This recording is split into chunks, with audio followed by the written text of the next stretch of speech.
Mindful Coach podcast. So welcome to this edition of the Mindful Coach podcast. I'm your host, Brett Hill, founder of the Mindful Coach Association, and I'm delighted to welcome to the show Dr. Larissa Chuprina. She has such a rich background, and the work that she does is so powerful and important. She is a positive psychology practitioner who teaches English to immigrants and expatriates by providing them with cultural and emotional support that eases their adjustment to the new culture. And I just, thinking about people who need help, can you imagine the anxiety and the tension and the frustration of moving from one country to another has a completely different language, the need to adapt, the pressures to do that quickly, and interacting with institutions and organizations in ways that matter. And she's there to help that transition. She brings proficiency in English, Russian, Ukrainian, and teaches communications across cultures as an interpreter and translator for government organizations and businesses.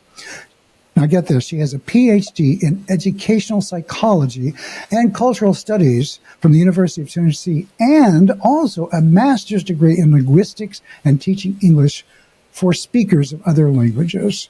Wow. So welcome to the show, Larissa. It's so great to have you here. Mm-hmm. Thank you. Good morning. Tell us about, how did you get inspired to do this work? What was it that got you to say, I am going to go and learn this and help people? I was born in the family of the interpreter. So this is a family situation. I see. And I was born in Germany, but my father was Russian, my mother was Ukrainian, and by the age of 5, I lived in 5 countries. Oh, wow.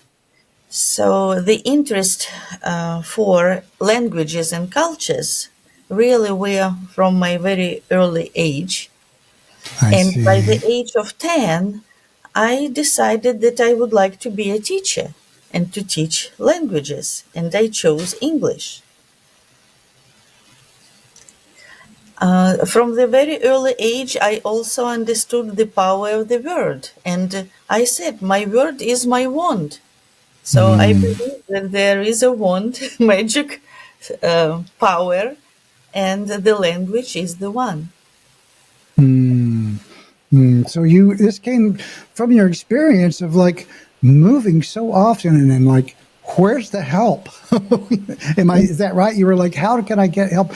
And somehow you decided I'm going to be that in the world. I think that's a really powerful story. And I also understood very early that the language we use influences how we feel and also how it affects other people and relationships. So it's not just get the words right, but how am I coming across? What words do I use to create rapport, to connect? So there's something about connection in all the work that you're doing as well. Connection, and first of all, connection with self. Well, that's a big transition. What was it that got you to begin to look not just to the mechanics of how do I translate and how do I integrate, but to this component of self? That's a really big, a really big piece that a lot of people don't ever go there. So how did that come into your focus?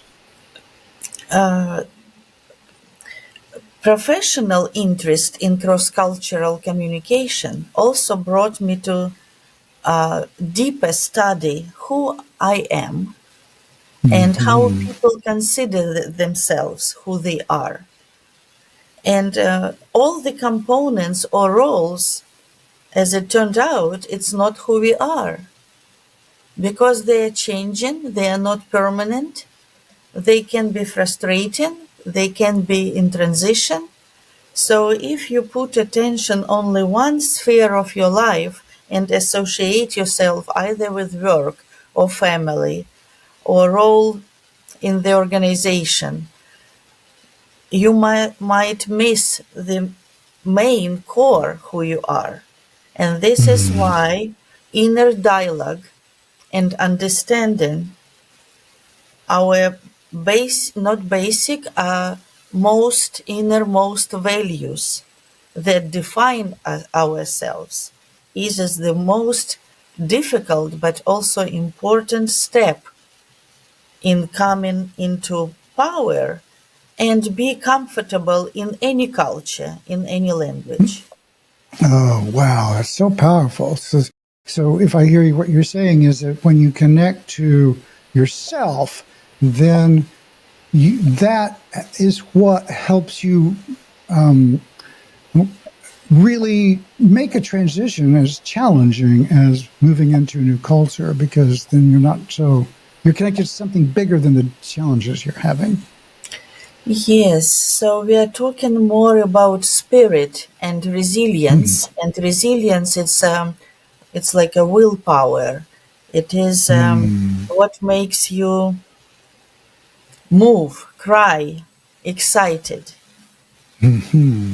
It's not body, business, or what you do, but rather who you are. And how do you get people to start to turn towards that? So how do you get people to just begin to look to that as a means to help them adapt to a new culture? You know, for many years, I have been teaching in academia, and I was teaching teachers how to teach languages and the English language as well. But also, I was ESL instructor for adults in colleges. And I understood that because everyone is unique and has their own purposes and their level, this system, when there are too many people or 35 people in the class, it does not work. And that like mass education provides with maybe grammar, but not understanding what they really want and how they are going to use the grammar.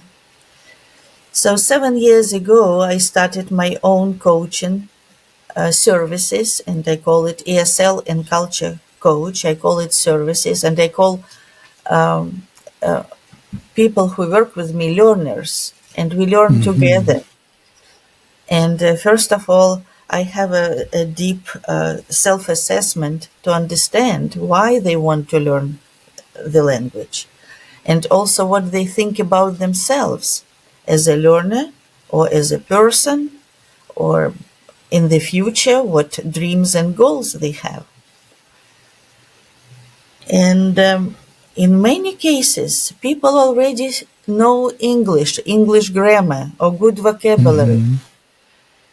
The lack of self-confidence and value in self as the person, or for these values they have, prevents them from being open to communication, for reaching out, to participate in teamwork at the workplace, or to have a public speaking event, or Yeah, start their business. yeah. So it's not the language itself, I understood, but the other component, it's attitude and inner dialogue, which is the first step into coming into this confidence in using the So language in public. I, that's so spot on, I think, because it's the same way. Even if you are a native English speaker, if you don't, or whatever culture you're in, if you don't come from a place where you're connected to your own, what I call inner authority, then Yes.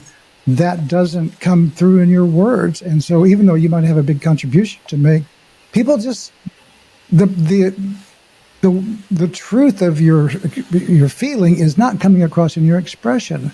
And so people discount you, even though what you have is valuable. Yes.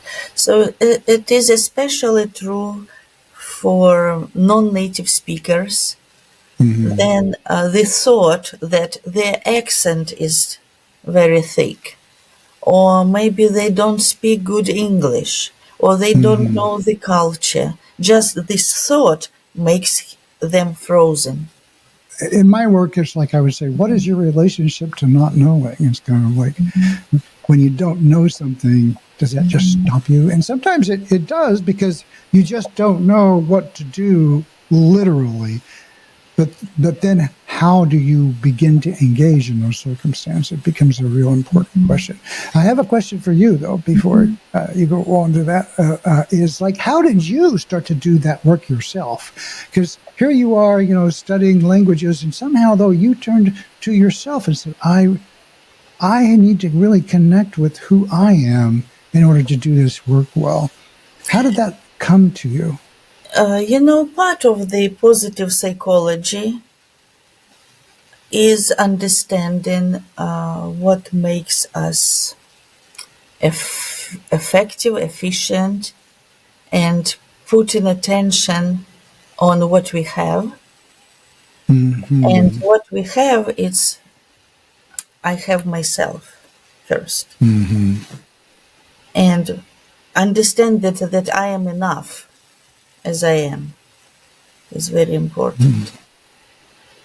So in positive psychology approach, we always look for what we have, what skills students, learners have already, what interests they have, what excites them.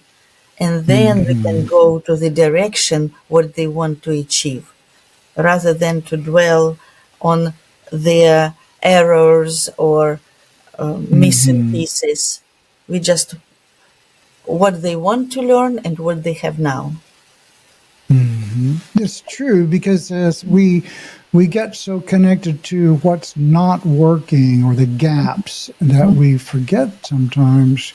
Our minds just go to, this missing piece, rather than the rich resources that we have at our disposal. Yes, and everybody is talented. So in my first, I love that. right, and the first class, I have a poem, I Am. It's understanding who you are and describe self in terms of values. And they can choose first to say, or choose a compliment for yourself. It is easier when it is already written and they say, oh yes, I am loyal, or I am truthful, I am genuine. They can recognize this. And then I have a bigger list, like who I am. Oh my, yes. Yes. I see. Look at that. That's a good one. Yeah. Yeah. So all of those are like, that's a great list. And it's like, those are what I call sometimes the absolutes, like the essences of people. Exactly. And people light up around certain ones. And so in my work, I do something similar where I ask people to find what lights them up, and and what's really true about you, and once you really sense into the truth of that, kind of like, who are you before all cultural layovers, before people told you weren't good enough? Who are you? Who were you? Who do you continue to be underneath it all? And when you really somatically own that, it changes you in a really profound way. Yeah. Yes. So, and also spiritual practices. I go to church, and but I believe in one God and one source. And in many religious teachings, they say that it, like from the Bible, this love and joy and faith are fruit of spirit. And there exactly these components are needed for resilience, for confidence, for self-acceptance, and to see self as good enough and the world around as supporting, and people who are listening to you friendly.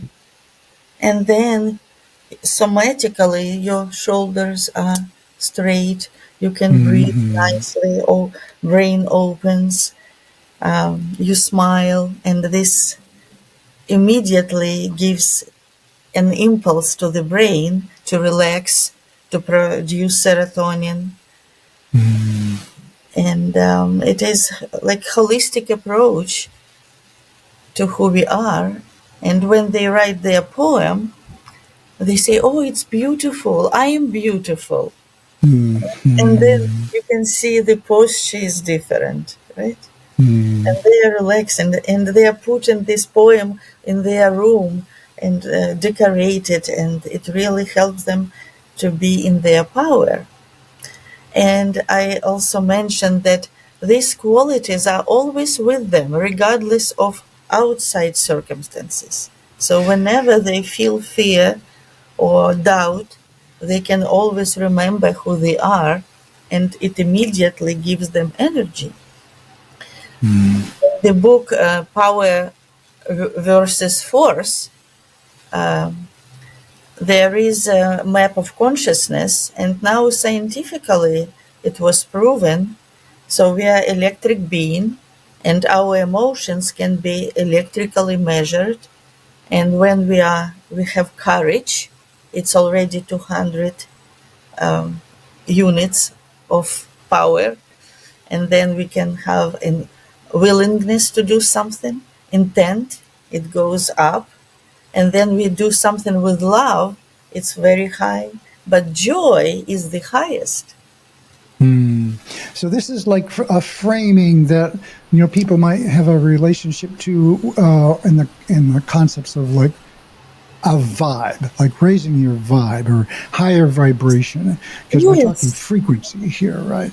Yes. So it's like the notion that love is a vibration. It's a higher vibe than like anger or jealousy or fear, and one of the interesting, this is going to get me off into a whole tangent I don't really want to go down, but it has to do with the how easy it is to destroy something because of the way physics works. So, for example, and I don't want to spend too much time on this, but like it can take a year to build a very beautiful building, and it takes 10 minutes to tear it down. And because it's easy to take highly structured systems and break them down than it is to create structure out of unstructured material. And in some ways, our energy systems are the same way. It's easier to stay in a lower vibe state, and that's why it's so. And the nervous system is wired that way too. So we react powerfully to fear, to threats, and that's because we grew up in the savannah for millions of years where those things really mattered. But now we're not in that world anymore. Yes. Also a lot of different courses, classes, movements. It can be breakthrough, landmark. It can different leadership courses. They all come to the main idea to understand who we are and to have this tool as a switch, like a joy switch. I also have a friend. Joy switch. Yes, I want one of those. Larissa'sJoySwitch.com. It was actually already patented. There is a person who is Joy, and she created movies, and it is her way first mindfully understand where the emotions come from. And they come usually from a thought, recognize them, maybe name, not maybe, it's naming them, it's taming them. When we name something. Name it to tame it, right? Is that the phrase? Right. Yeah, I love that really a lot because it's so powerful, particularly when you talk about who we are, and when we start to have these thoughts about I'm not enough, these people don't like me, and if it's so different when you're in that anxiety versus you're coming from a different place in your nervous system, specifically the prefrontal cortex executive functions, where you can say, oh, there's that thought about I'm not enough. Yes. There's that part of me that is worried about Am I coming across well? Right. Such a different experience. And many immigrant families in like old times when there was all English only, they did not know how to express feelings or emotions in English. So their children had problems also Oh, to of course. express Yeah. themselves because they did not know how to do it. However, now in schools, there are like a scale. How do you feel? Right? Or there is a picture, smiling or sad. Hmm. But when you also name, I am angry and it is red, for example, color, Hmm. or I am sad, depressed, it is blue, and then it is green when you are calm and peaceful, and then it is yellow when it is joyful. That is a creative stage. So if you want to be creative, you really need to calm down your circuits and mindfulness. This what is mindfulness? It's very good, beautiful word, but it can be maybe a pause, right? And breathe. Right? So we don't say to children, you need to be mindful. We can say, can you just breathe? Or can you pause Yeah. for a moment? Yeah. Or you can stretch or move, and then the mind resets. It's so beautiful. And especially when we are angry, it is so important to have this pause. Yeah. And instead of reacting, to come to responding in the way that you want to achieve what you wanted. And there is a saying that 1 minute of impatience, or for example, vice versa, 1 minute of patience can save you many years of regret. It's so true. So true. So true. Even 15 seconds Yes, can make all the difference. Really yes, can. yes. So powerful. Also, Dalai Lama said, a smart person knows what to say, but the wise person knows to say it or not. So in my coaching, there are three components: attitude, knowledge, and skills. And attitude starts in self realization and who they are, getting into power, and what they want to achieve, and believing in self. So I can, right? And there is a little book of local scientist and writer Pamela Sackett, and one of the ways to come into your power is to fifth way, to pay particular attention to the spoken language and the thinking process that really shape our reality. Yeah, I agree completely. Yes. And then the knowledge, not only of grammar. Grammar is important as a structure, and the English grammar is much, how I would say, some languages are more difficult than English. Grammar, Okay. I'll have to take your word for that. right? I Yeah. believe you. So English is just like bricks. You put bricks, and it is easy, and it is also linear. Tenses are also from past to present to future, versus circular or no future in African languages, for example, or six cases in the Russian language. Each word changes the ending, right? So knowledge of grammar is only part of it. But in colleges and other English classes, this is the only thing they teach is grammar. I see. Yeah. So it's But just, there go are ahead, so please. many other things. But a lot of times, the gatekeepers is standardized testing. And in these tests, it's culture knowledge which is checked, not the knowledge of language. I And see. this is cultural component that provides the context for understanding. I see. So when, especially newcomers, come here and they say, "I can't understand them. I can." It's not that they don't know the language; they don't have cultural reference to the words. So that's knowledge of culture, cultural aspects of communication are the biggest component of understanding, right? And speaking with the confidence and listening with understanding. Beautiful. Yes, and component number three, it's practice. So practice is also ingrained in my services. And for example, this coming Saturday, I invite all my former and current students for English tea party to practice small talks and social connections. And it is like enactment. And there will be prompts, but also it is real life situation.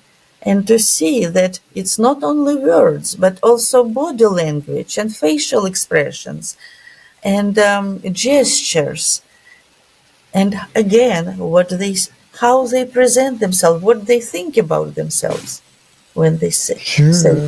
Is this an in-person event? It's a in-person event, And right? you're in Seattle, is that right? It's in Kirkland, and In there is a Kirkland, very nice, Washington. Yep. So, yeah, so for those of you that don't know, Kirkland is just north of Seattle. So it's in the Seattle it metro says area. Yeah. northeast, right, northeast of Seattle. Very nice, no, I cannot say little town anymore. No, it's not little anymore. But it has its own downtown area, very beautiful. Very nice. Yeah, I love it a lot up And there. a lot of cafes with music. Musicians play there. So this cafe, the Art of Coffee, it's called. The owner is a person from Australia. Oh, nice. And they also invite local artists and musicians, and there is a special room for some events. Right. So Well, this shoot, is, maybe I'll pop in. That's tomorrow, right? yes, No, it's yes, Saturday yes. because I'm about an hour south of town. So that's Yes, from 11 to 1, please, called Art of Connection, right? Small talks, Art of Connection with English Tea Party. beautiful.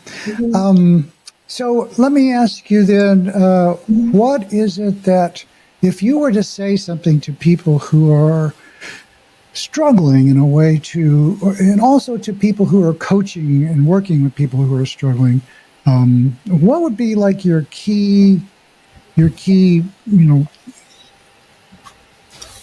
advice to like how okay, I'm going to edit this out because I'm having trouble saying this. What I want to ask you, so here's the setup. What I want to ask you is because I'm trying to sort of wrap up a little bit here. So it's kind of like, what would be your key question or your key offering to people who are, and the thing I'm struggling with is like, should I be focusing this question on people who need the help or people who provide the help? Okay, so this is going to be providing. All right, so here's the question. So let me ask you this. Wait, I'm going to pause. So let me ask you this. There are people out there who are probably teaching English as a second language, and they're just teaching grammar. And so I'm trying to figure out this other component, which you bring so beautifully, which is like this part of being and connection to who you are.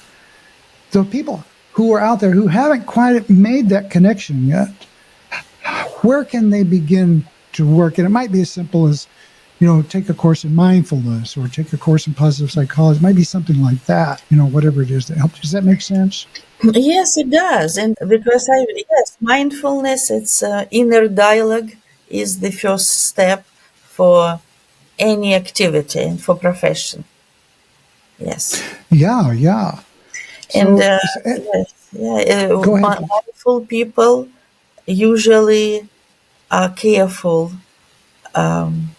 It's like doctors who have an oath not to harm, when we are mindful about speaking, then we are, understand that the word can heal or kill. If it is language professions, for example, or the interpreters, how you translate, it's very important. Like the idiom of Khrushchev at the United Nations organization, he said, "I will show who we are," but it was translated, "We will bury you." Started completely different era in the whole world. Wow. Yeah, so, Well, that's powerful. yeah, I've never heard that before. That's powerful. yes, I yeah, can just see banging a shoe on the table. right. Mhm. Because For he was offended. for those of you who don't know, this is an old reference to Khrushchev talking to in response to Kennedy, I think it was, and he banged his shoe on the table, and the popular translation was "We will bury you," and it basically started the Cold War. Yeah, and he did not say this. It was idiomatic expression that was not correctly translated. And the correct expression should have been, It would be, "We will show that we better than we think," or "We will "We will." show what we are capable of." The I see. direct translation, "I will show you who the mother of Kuzma." But if you know the mother of Kuzma, you know how powerful he is, or how, but it's not powerful for killing, it's more I for see. capable. And Khrushchev started economic policy to catch up with America economically. I see. I Yeah. see. And it was like Yeah. a Wow. renaissance. Yeah, So this is to your point that, the words matter. definitely. Yeah. That's why Beautifully. you need to take it very seriously and also see what biases you have, because how you translate, if it is a spy or it is intelligence service, depending on Powerful. your perspective. So how can people connect with you and your work? I have a website, ESL and Culture Coach.net, email ESL and Culture Coach at gmail.com. Facebook, language and cultural support for immigrants, and my telephone 425-327-6872. And we'll put all of that in the show notes, so you don't have to rewind to catch it. I just think it's such a gift that someone like you is able to speak to the hearts and souls of these people in these very challenging circumstances, and address not only the mechanics of getting themselves adapted to a new culture, but also the interpersonal and the being aspects of it, because that goes far beyond. That's something that it not only changes your capacity to engage in a new culture, it changes everything in your life for the better. And that's Yes. really powerful work. And that's why Yes. you're on the Mindful Coach podcast, because it's really Yeah. powerful. So hopefully I help my learners, people with whom I work, organizations, to understand that there is connection between well-being and the language we use. And the language, when it is translated, also can be inviting. It can be warm, where people feel that they belong rather than punitive or threatening. Yeah, exactly so. And we certainly know we need a lot more of that invitational language these days. So I want to thank you so much for being on the show today. I really appreciate the work you're doing, as I said.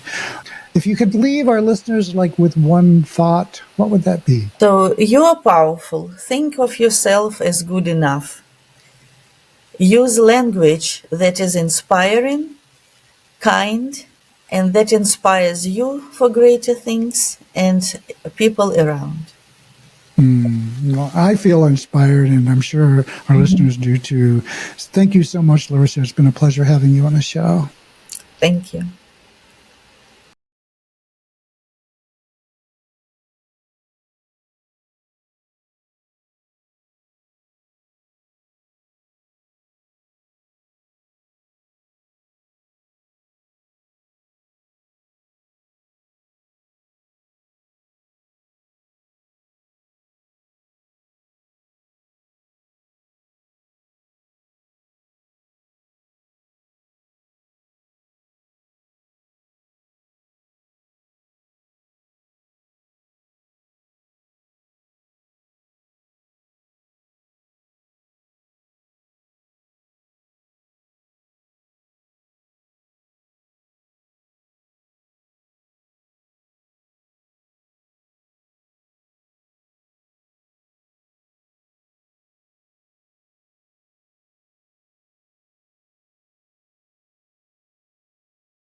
Mindful Coach podcast is a service of the Mindful Coach Association.